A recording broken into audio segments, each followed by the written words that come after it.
What's up, party people in the house? So welcome back. You're in for another edition of the Entrepreneurial Web. I'm your host, Jeremiah Fox. Got a hot one for you today. Before I bring my guest on, the message of the week, just some food for thought. This is something from my guest's Twitter feed, and it just stood out to me. And we'll get to tear this apart a little bit, hopefully have a better understanding of it all by the end of the show. And it is, Bitcoin does not compete against currencies, which is, it's a pretty deep thought there. So with that, I'd like to welcome to the show Ryan Baptiste. He's a bit of an expert in the field. He's been dealing with crypto since 2013 when he first learned about Bitcoin, and he's been a part of some exciting projects, and he's got some new stuff coming up that we're going to learn about today. So welcome to the show, Ryan. Hey, Jeremiah. Thanks for having me.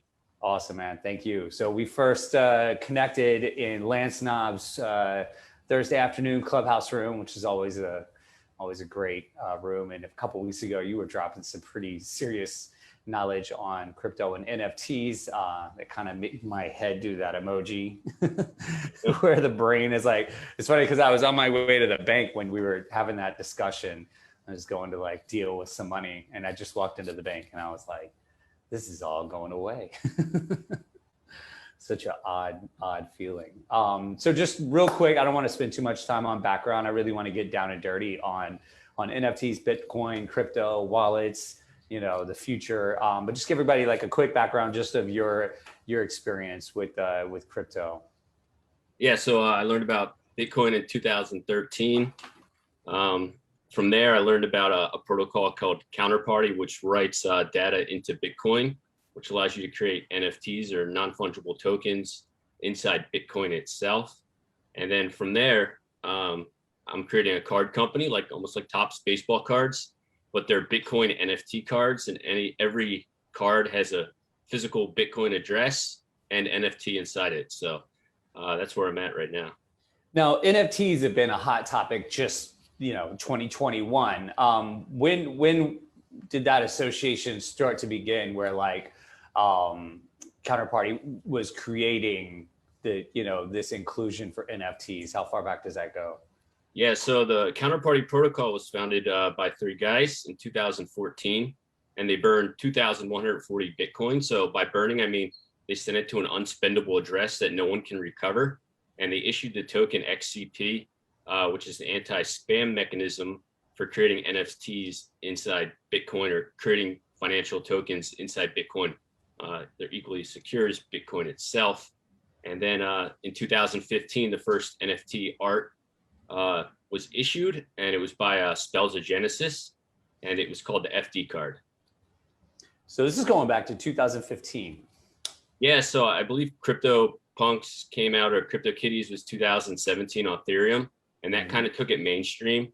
But before that, there was a group of community called Rare Pepes. So they created different Pepes, NFTs, and I think they created like 16 or 1700 of them. And I'd probably say at least 500 or 600 of them were created before any Ethereum NFTs. Okay. And so why like all of a sudden now it just became super hot? Is it simply because of like Gary Vaynerchuk, or is there something else behind like its current popularity? Well, definitely the financial aspect. People started buying NFTs, started speculating on them and making lots of money. A guy named Beeple made a $69 million everyday NFT that was purchased by a hedge fund, I believe in Dubai. So that's one reason. And then there's more mainstream like Top Shots, and Topps is coming out with NFTs. So that's bringing people into it too. When did the Beeple sale go down? I think the Beeple sale went down maybe 6 months ago. Okay. For the 69 million, like somewhere around there. So that really like was the catalyst for like current craze and everybody else kind of jumping on board. Yeah, I would say, it's become easier, and there's like private blockchains now. So it's not as technical for people to get it, say an NFT, but not all NFTs are created equal. They're only as secure as the blockchain it's protected on. So let's talk about blockchain for a minute. I had a guest on right before everything shut down. She was one of my last in-studio guests here in the city. She's based out of DC, but her husband grew up here, and they were like coming to visit family. She was like, I'll actually be in New York and I'd love to come on your show and talk about blockchain. And it took literally like 2/3 of this show for me to understand exactly how blockchain worked. Cause she kept saying all these crazy things. Like she was like, I could write, create a competitor to Facebook, like through blockchain, and we could do it like tomorrow. So can you just like, for the layperson that really doesn't get it, I mean, I feel like by the end of my show with her, I kind of understood, but I haven't picked back up with it since. Just like basic inner workings of blockchain and how it supports something like NFTs or cryptocurrency. Let's see, maybe the easiest way to describe it for a non-technical person. Yeah, like elementary school kid. Yeah, it would be like a non-erasable database, basically. So blockchain is basically a database, but it's not controlled by one central party, or at least that's the goal of having a decentralized blockchain, is not to have one central party be able to control it. And many of these blockchains nowadays are centralized, so they're not even really true blockchains, but a non-reversible database that people verify the records of past records, and they would be like the miners or proof of stake, and they would just secure the blockchain itself. So what's a good example of like, one of the singularly controlled blockchains right now that like most people would know of? I would say a centralized blockchain. Yeah. Any new altcoins launching that are just distributing their coins. A centralized blockchain. Like it doesn't have to be currency. Is it all, I mean, are they only currency related? Sometimes it's just information based, right? Yeah, correct. So it kind of could be any, but it's like the difference between centralized government. It's like liberals versus conservatives. Let's just make this fucking political. No, let's not do that. But is that a good way of kind of describing that, where it's like, it's almost like the big government version of blockchain, where decentralized is more like free market, and a lot more crazy things can happen? Yeah, I would just say there's more participants participating in the decentralized blockchain. So Bitcoin has a lot of different mining pools. So not one pool controls the whole blockchain, where if you have, say, Top Shots, I don't want to say Top Shots in particular, but if someone owns, if it's proof of stake, the majority of the tokens, and they can do whatever they want with the blockchain since they control it. Whereas if the tokens of proof of stake are distributed to a lot of different parties who only own a small percentage of it, you got to get greater than X% to make a change on the blockchain. Gotcha. Makes sense. So almost like board of directors kind of vibe. There's just a lot more people involved in the decision-making process, rather than just almost, so more like dictatorship versus democracy. Yeah, 100%. Gotcha. That makes a lot more sense to me now. I had another really good question and it just slipped my mind. And then, I know I was going to, so kind of my understanding is like blockchain is essentially verification. It's really just like a series of verifications that evaluate something, whether it's information based, whether it's currency based. The blockchain is what really supports it, and it's like its backing, it's its foundation. Is that true? Yeah, correct. It's all signatures for verification. Yeah, right. Now, especially in your Twitter feed, I noticed, like, scroll through a little bit, and you're really into this idea of the U.S. attaching the dollar to, is it just Bitcoin, or is it crypto in general that you're keen on? Just Bitcoin, pretty much. Yeah. And then go ahead. What were you gonna say? Yeah. So not attaching, I was saying a digital dollar. So recently, I think Trump made comments that the Bitcoin competes against the dollar. Right. And I kind of take the opposite stance, where I believe the majority of Bitcoin is owned by United States citizens, and Bitcoin doesn't necessarily compete against the US dollar, but rather it supports it. So I believe the more Bitcoin inside our borders, the stronger it makes our dollar. Right. And that's why I chose that quote, because it kind of, it struck me, is I always just kind of read everything is that you've got all these competing currencies, when it doesn't really have to be that way. And there's no doubt that we're going in the direction of digital currency, and that paper money is going to be a distant memory. We're going to like have it just mounted on our wall and like laugh about it one day. Within the different cryptos, you know, what are we, there's Dodge, there's Bitcoin. What are some of the top ones right now? Well, Ethereum would be number 2 on the market cap. Then there's Doge, and then there's Ripple, there's Stellar, there's just Cosmos, Solana. There's a lot of them. And I mean, do you see them as competing against each other for like the top, you know, rung in the digital, like the digital dollar? Or will they all just level out and kind of be quantified similarly?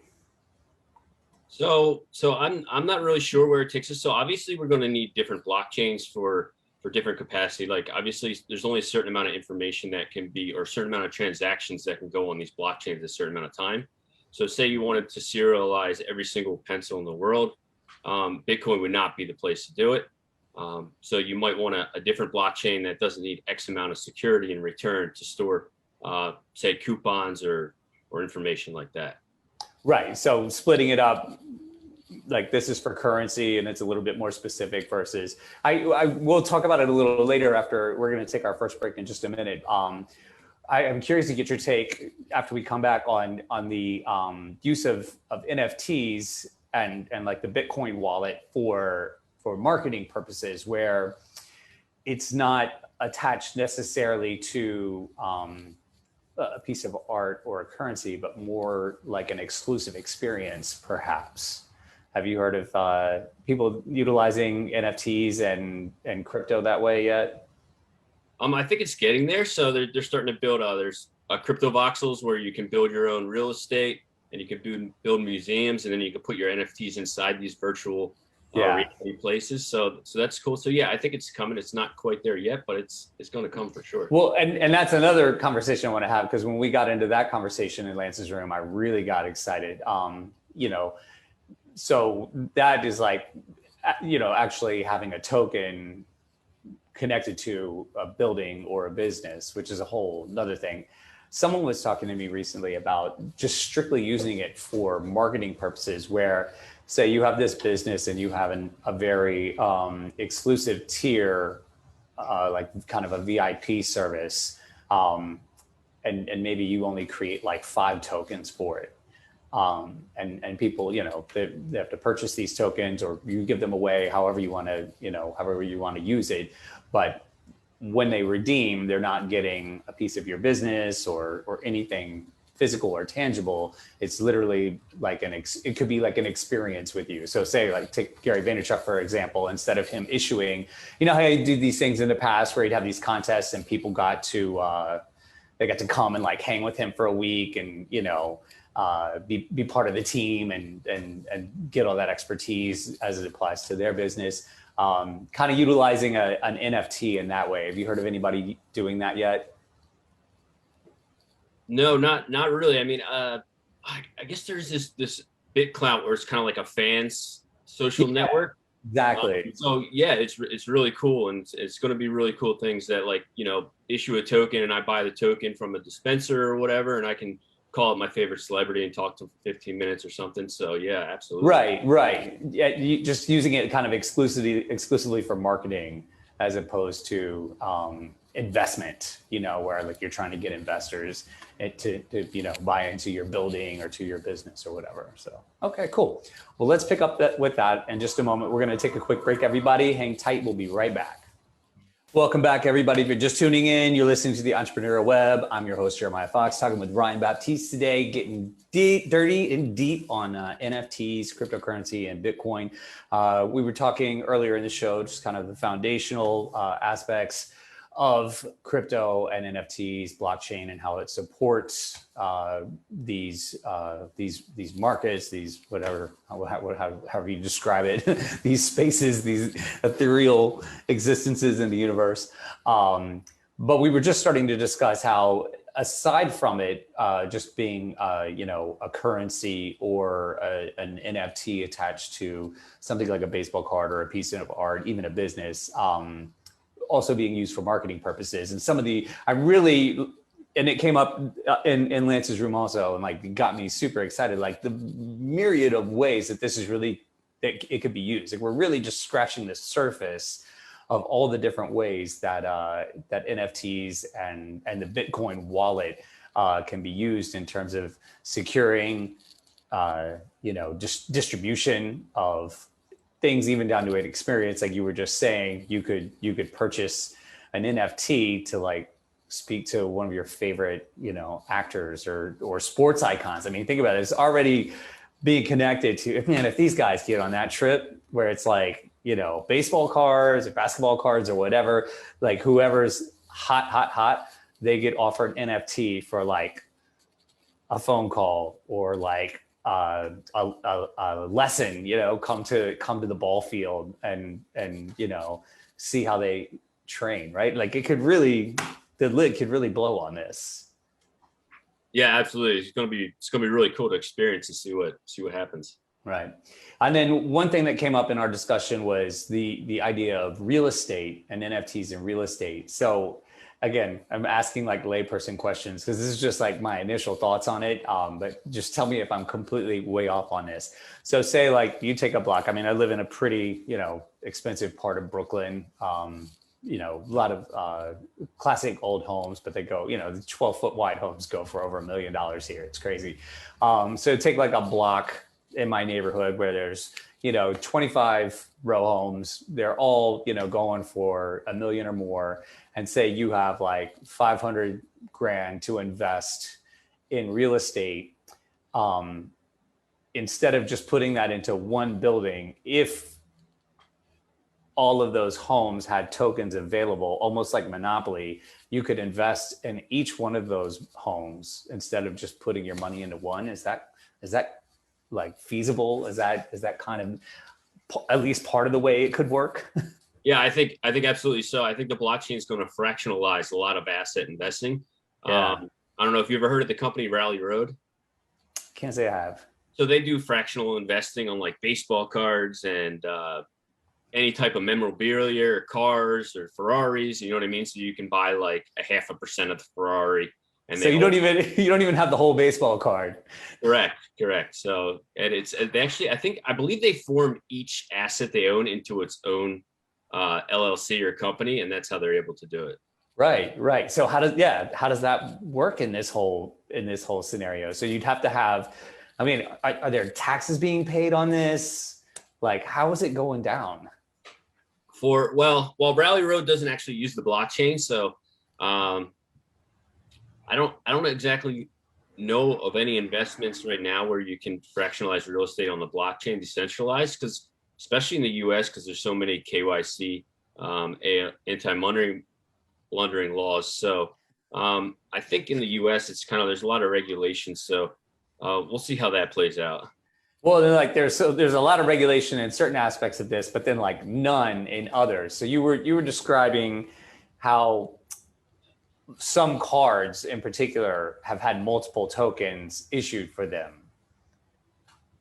right? Like there's certain like high profile things or maybe even just things you've been involved in where like multiple tokens have been issued. So who's the real Slim Shady, Yeah, exactly. Yeah. So go ahead. Yeah. So tokens can be an integer or divisible. So if you have one token, someone might be able to half a token or a quarter token or a tenth of a token. So the person who issues the token usually has full control over the token. But has there been some fraud within the issuing of tokens, like especially for NFTs, like attached to like a physical, like say it's like Don Mattingly's Topps rookie card? Yeah, so the NFTs and physical items are somewhat new. So no one was really doing them, and now it's starting to pick up steam. So there's a lot of different physical items starting to be attached to tokens. But before, it's just mostly just digital token trading and the platforms itself. Mm-hmm. And yeah, there's been a lot of fraud cases, and then especially with DeFi and Ethereum, a lot of sketchy things. They call them rug pulls, where the price might be $100 and people providing liquidity, especially the person who issued the tokens. And then they go and sell all their tokens and the price will go from $100 down to 50 cents in a matter of minutes. And is that part of the reason for some of the fluctuations in the value of cryptocurrency? I think it's mostly, a lot of it, I think like in Bitcoin is a little more stable, even though it's gone from 4,000 to 60,000 to 34,000. So if you want to call that stable, but not so much Bitcoin per se, but some of the smaller ones where majority of tokens are held by large holders. Absolutely, call them whales in the crypto world. Mm. And I think, was it you that was describing this scenario as like, imagine, you're at home and you realize you need milk and you look up the price of milk before you leave. And then by the time you get to the store, the price is like skyrocketed and you're like, shit, I don't want to buy milk anymore. You come back home and then the milk is back down. Was it you that was painting that picture? No, that wasn't me, but that's actually the case for the digital dollar and the more creating greater demand for it. Is El Salvador, they recently this month made Bitcoin legal tender in their country. And I believe El Salvador, the majority of people hold US dollars as their currency. And now they're starting to use Bitcoin. But like I was saying, if Bitcoin goes from 60,000 to 30,000, that doesn't really help the people short term. They just lost half their money. So right. I think if the United States issued a digital dollar, people would use Bitcoin, and which would create greater demand for the dollar for stability in other countries. And do you know why El Salvador chose to do that? I mean, what's going on in their socio-political environment right now that would encourage them to do that?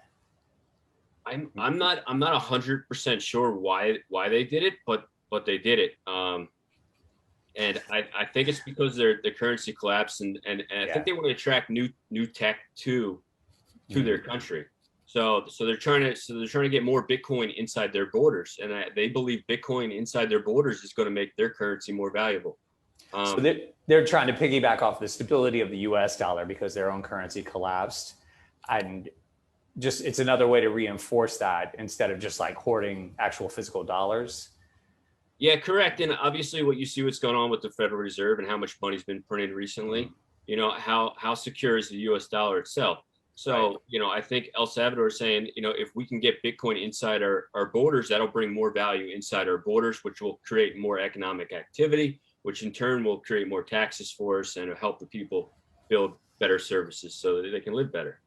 And what's your take on how, do you think creating a digital dollar will help stabilize, in the face of what the Fed's doing, especially over the last 15 months? I mean, they've just had to do massive bailouts on the super small level to the super huge level. If they don't make a decision like this, if they don't take a step like this, do you think it's going to impact the economy in the US dollar negatively? Oh yeah, absolutely. 100%. Because if they don't do it, someone else is going to do it. And if someone else is holding other dollars, and that creates greater demand for their dollars and not our dollars. So a lot of Bitcoin maximalists, they don't necessarily like the US dollar, or they say it's bad or this and that. I'm a US citizen and I like the US dollar because, that's who we are and that's what made our country. And we've been very lucky to have the US dollar compared to all these other countries where the US dollar is the global reserve. So I think the Fed has to do something, and I think they should issue the US dollar. So people abroad who trade digital currencies instead of holding these stable coins can hold the US dollar. Very interesting. And does precious materials like gold play into this at all? Well, Bitcoin, a lot of people refer to it as the digital gold. I'm sure you heard. Right. So, you know what I mean? No one argues that having more gold inside your borders is creating a devalued dollar or creating competition against it. So why would digital gold be any different? Right. I mean, does the Bank of England still set the price of gold? Is it still their racket? I'm not sure about that. They did for a while. It's been a while since I've looked up any of these things as well. I was kind of fascinated with it 10 years ago. But I think at least as recently as 10 or 15 years ago, they were still setting the price of gold. But most dollars are not attached to precious metals anymore. It's based on something else. But I'm just trying to understand all this a little bit deeper. Very cool. All right, let's take another break. Just kind of process all this. I'll try to come up with some more challenging questions on the next segment. Hang tight, everybody. We'll be right back. All right, I thought of it. I got a great question. What is XCER? So XCER is my card company name, but that's my Telegram handle name. XCER, and XCP is the XCP protocol. So you're not allowed to issue A assets inside the protocol. So anything that starts with an A. So if you want to make an Atom NFT, you couldn't you couldn't do that on the counterparty protocol, so you'd have to put an X before it. So you'd have to do X Atom. So that's why my name's XCER. Nice, dope name. Yo, tell us about this company and what's going on. Yeah, so what we're doing is we had physical cards printed, and we added the Bitcoin key on the back of the card. That's like a scratch-off lottery ticket, and they hold some of the original Bitcoin NFTs ever. So there's some of the earliest NFTs that ever existed in Bitcoin or digital history. And what kind of cards have you printed? So we have Spells of Genesis, and we have Rare Pepe cards. So I'll hold one up for you. So this is actually the XCP card right here. And that's a Spells of Genesis card. And this was issued in 2015. And there's a total supply of 1,000 of them. And when, like, I've seen the boxes, like in the pictures that you sent me, and there's like packs. Is that just one card in there sealed? Yeah, so we have the cards. So every card's sealed in its own box, and then we're just going to be selling packs of them. And there's four cards inside the box. And what's MSRP on this? Yeah, so I think a pack of cards is going to start at $12.99. $12.99? No, $1,299. Yeah, exactly. Let's clarify. It's not a pack of Don Russ, right? Yeah, so some of the NFTs in Counterparty have been selling between $30,000 and $50,000 for these NFTs. So if you throw that inside a card, it's still worth at least $30,000 to $50,000. And then you have cheaper ones where you can start collecting for a few dollars a card. Just the NFTs, not the physical XCER cards. Right. So yeah, people should check it out. And is the hope that these turn investment-like and increase in price over time, like the way fine wine ages? I would think that would happen, but I'm not going to tell people that's a speculating investment. You know what I mean? It's more just for the love of the cards and the NFTs and to own a piece of history. Right. So right now it's more like just nostalgia based. Yeah, it's just like I almost don't even want to sell the cards because I just want them all to myself. Well, then how else are you going to make money? Exactly. So, I want to spread the wealth. So I started making these cards because using the counterparty protocol to write Bitcoin NFTs is somewhat difficult and cumbersome, just for someone new to pick it up and start doing it. It's not going to happen. So if you can get a piece of Bitcoin history or a piece of Bitcoin art, one of the first ever, and it can show up right at your doorstep and you can display it in your house or on your shelf, I think that's really cool. And you were saying in Lance's room that some people just collect the tokens and keep them in their wallet and don't even worry about the tangible piece until like later on down the road, right? Yeah, correct. So most of the NFTs, there is no physical piece for it. So my card's the NFT, but the code is to the NFT, and the card just represents that token itself. Right. So without the actual token, the card is pretty valueless. Yeah, I don't think it's that cool without the token. Yeah, then we're talking like $12.99, like $12.99. Yeah, so what are some of the then explain a little further? What are some of the things people hold tokens for that are just like not even tangible? What would it be then? It's hard to explain. It's like collecting something you love. You know what I mean? You just get new tokens, you get excited about it, and what's cool is it's really transparent. So you can see what other people have, and you can trade them back and forth. So it's just kind of a fun aspect. But, I think in the future, you hold these tokens, people will be like, wow, you know what I mean? You hold this token. I hold a couple of the first NFT art pieces ever, like literally number one. So it's kind of cool just to say you have, because, it is scarcity and it's based on math on the blockchain. So only X amount of people can own that token ever. It's not going to change. Have you seen the value of some of those increase recently? Oh yeah, 100%. I mean, people kind of started off with a $69 million sale, and I think that's drastically overpriced, but whatever. But yeah, 100%. They're starting to come back. So cards you could have bought for say $5 or $10 are now selling for $400 or $500. Right, just because of the token attached to it. It just like took the token, and it really helps to be in a bull market, because when people start making a bunch of money in crypto and the price goes from 4,000 to 50,000, now they have all this newfound wealth, and they spread it around. And then what about, I know like with certain cryptos, extraction is not as easy in some scenarios. Is that true with NFTs also? Where Yes. like you just like accumulated all this wealth through it, but like now how do you, if you want to cash out, how do you do that? Yeah, so I mean, it's really all about the liquidity of being able to sell your tokens. So liquidity's always got to be there for any investment to cash out. And there's so many different chains now and different wallets. It's a lot of work to keep track of everything. And I think eventually it's all going to come together and be in the same spot where you can do transfers from one chain to another. Right, but right now you kind of got to jump through hoops, and some people just like can't even get it done. Is that true? Oh, I feel like I've heard yeah, that. yeah, major hoops, absolutely, yeah. Almost like country hopping to try to to try to cash your checks. Yeah, and then you lose if you lose your code, then your assets are all gone. You can never recover them. So, right, you mentioned that like if the codes get exposed, then the whole thing is valueless. Correct. Yeah. So I mean, I like to call Bitcoin the currency of digital security, because the only reason Bitcoin has any value is because it's secure. So a blockchain that's not secure has zero value whatsoever. So it's kind of cliquish in a way. What do you mean by cliquish? Like like you got to be in the crowd, you got to be in the club, and you got to like, it's like Fight Club, like can't talk about it, and that's what keeps it secure.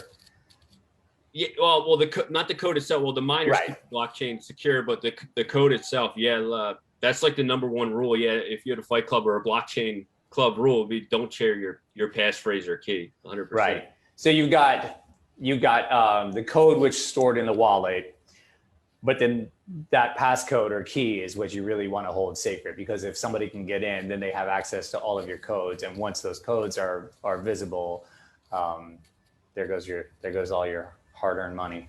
Yeah, 100%. So the card or the extra card or the physical card actually holds the passphrase to the wallet itself. So each card has its own wallet, and then the NFT just sits inside the wallet.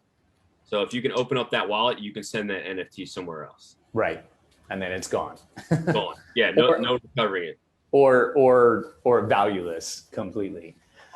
And we discussed too, people like, you've got people like Gary Vaynerchuk who just started like drawing like, animal figures on wax boards and issuing NFTs for them. And people are like, trying to kill for these things. What's the story behind something like that? I mean, at least people's like a real artist, right?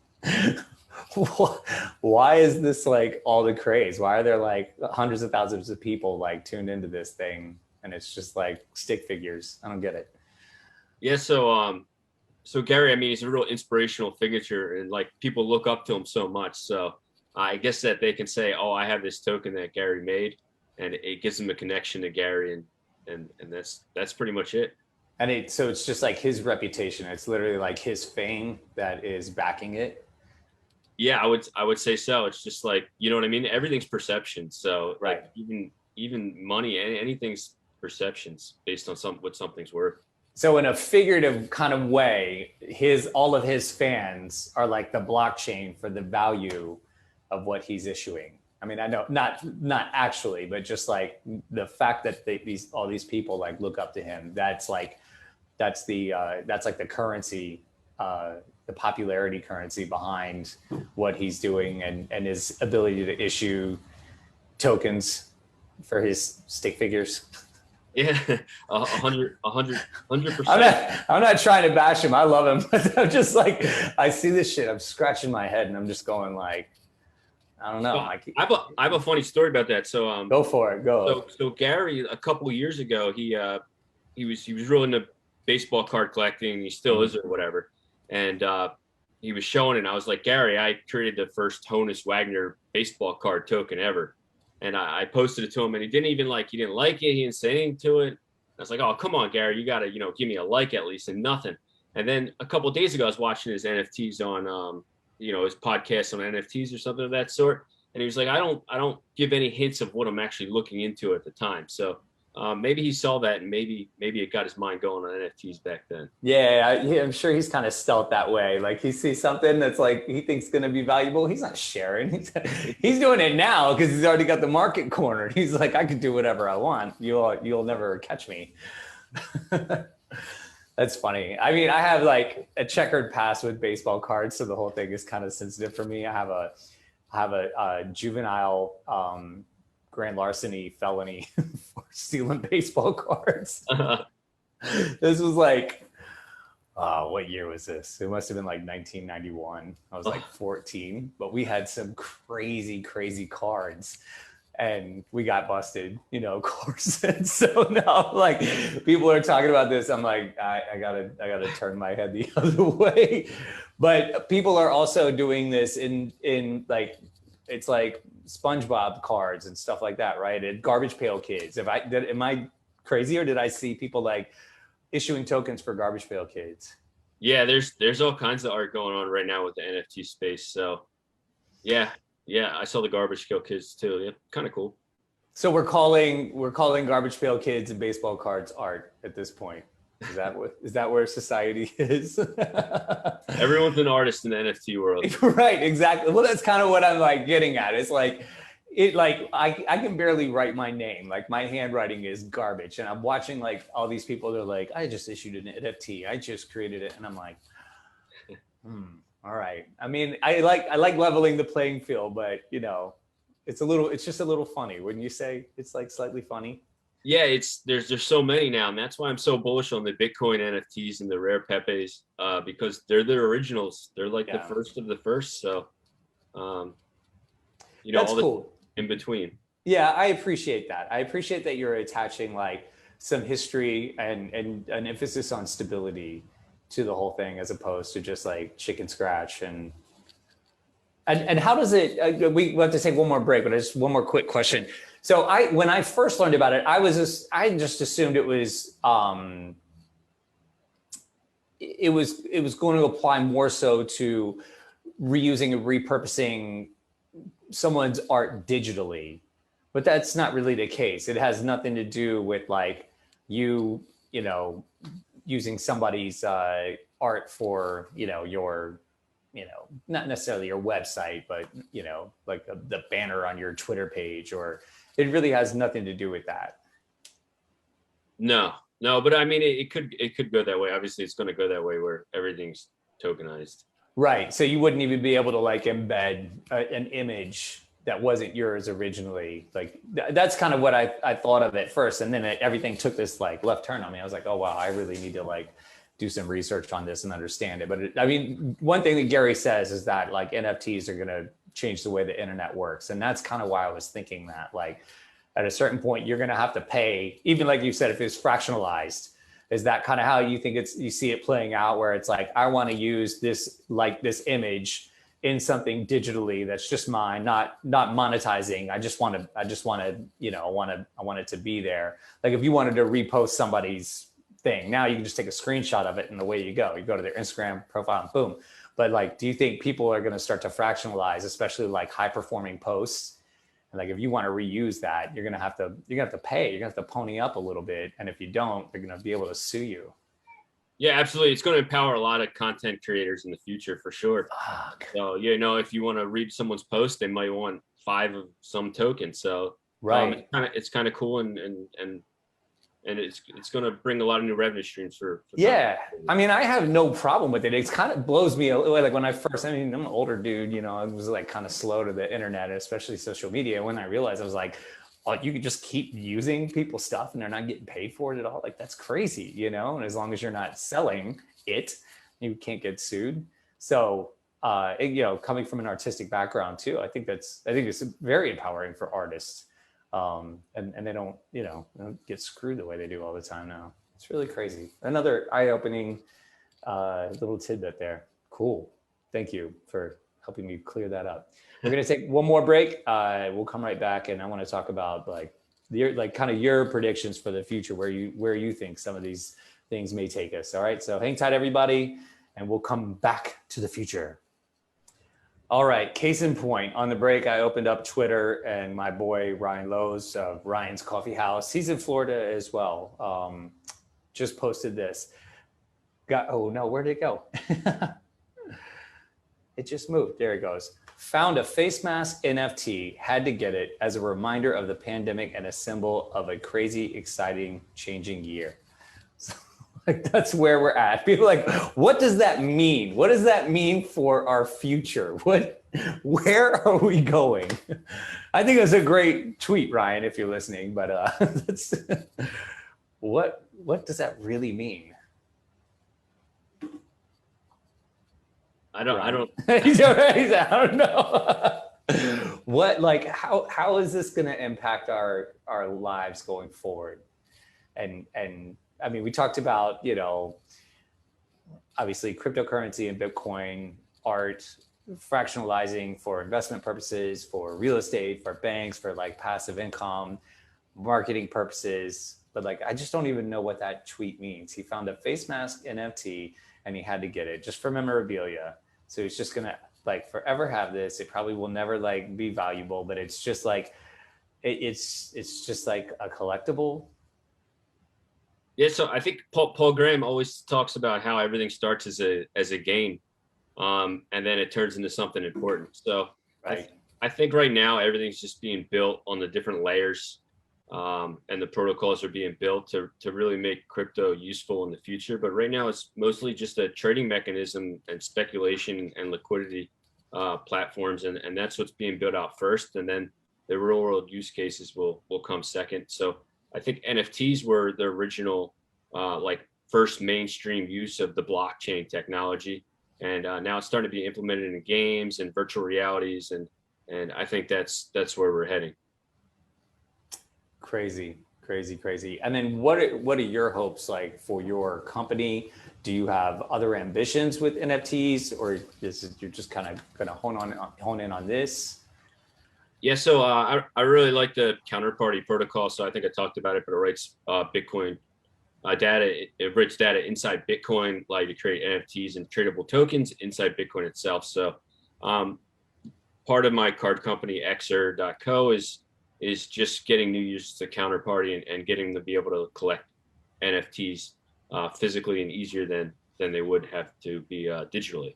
So I really hope that in the future, as the regulation, progresses, that they use the counterparty protocol or Bitcoin itself to secure valuable assets inside Bitcoin. So maybe you can secure bonds inside Bitcoin, stocks, houses, anything super valuable would be the perfect place to store inside Bitcoin. So do you envision that almost as like another company where you're almost like a financial advisor, hyper focusing on that element? Yeah, so I'm not really 100% sure where it's going to go, but I'm just going to keep plugging away and keep moving forward and try to progress the protocol. So we'll just have to see what the future entails. And then one last question before we go.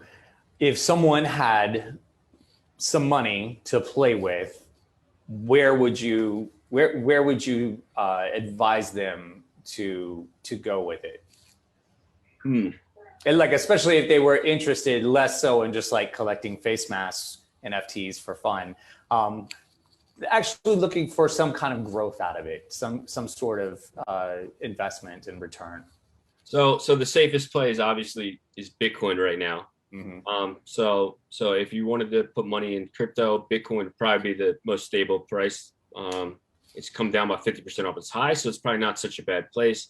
And then you can go into more speculative assets like XCP, or be a little difficult to attain it. But you can go to Coinbase and buy some other coins. But I would just stick with Bitcoin and hold it for a long-term play. Anything else would be, if Bitcoin's not enough speculation, then the next ones would be even more. And what would you think like a good investment amount would be to start with for someone? Like what's kind of like a minimum, and like where's a good place to kind of play around? There's no minimum. So it's just whatever you can afford to lose where it wouldn't affect you, your everyday living. So that would be my suggestion. if you would do a speculative investment, a Zcash might be a good one on Coinbase. Gotcha. And then besides that, one could, work on collecting certain pieces of, like, it could be baseball cards, it could be a particular artist that someone thinks is gonna pop. I mean, has this like entered the music industry as well?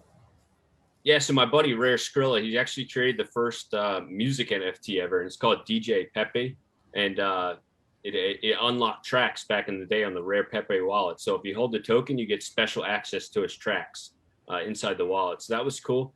And I think a lot of the music platforms, they're starting to come, and I think that's probably the next big thing is the music for sure. Right. In the same way, like we were discussing the kind of the fractionalization of art on the internet. The same is going to be true potentially. So like a platform similar to Spotify could emerge, and they're issuing NFTs in exchange for access to music.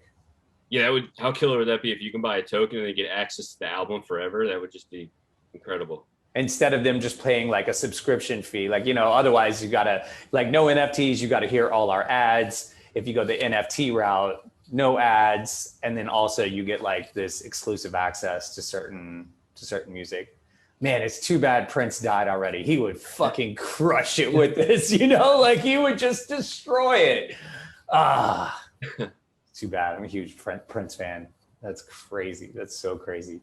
All right, well, we're going to wrap up. If someone wanted to reach out to you if they want to learn more about your company or wanted to get some advice or just ask you questions, where would you like people to be directed? Yeah, you can go to Twitter at Ryan Avenue. That's my handle. So yeah, feel free to message me if anyone has any questions or want to check out the cards. And do you have like a website or anything for XCER? Yeah, so the XCER marketplace is still being built, but the cards can be traded digitally, but I should have it up next week. It's xcer.co. Okay, awesome, man. Well, thank you so much. I mean, my mind is blown. Hopefully everybody listening got some valuable information out of this. It's exciting to me, but I'm just like, I feel so ignorant. I don't know where to start, but these conversations always help. Like every time you come into Lance's room, I'm like, I leave, I feel a little bit more ignorant than I did when I went in, but in a good way, kind of the way like martial arts makes me feel dumber the more I learn. Everything's moving so fast, so no one's really an expert. Everyone's just kind of going along and learning as it's progressing. So, every day it changes. As does life. Cool, man. Well, thank you so much. I really appreciate it. And I look forward to catch you in some more of Lance's rooms. All of you have a great weekend. Hopefully you got some great stuff out of this, and have an awesome weekend. We'll see you next week, everybody. Peace out.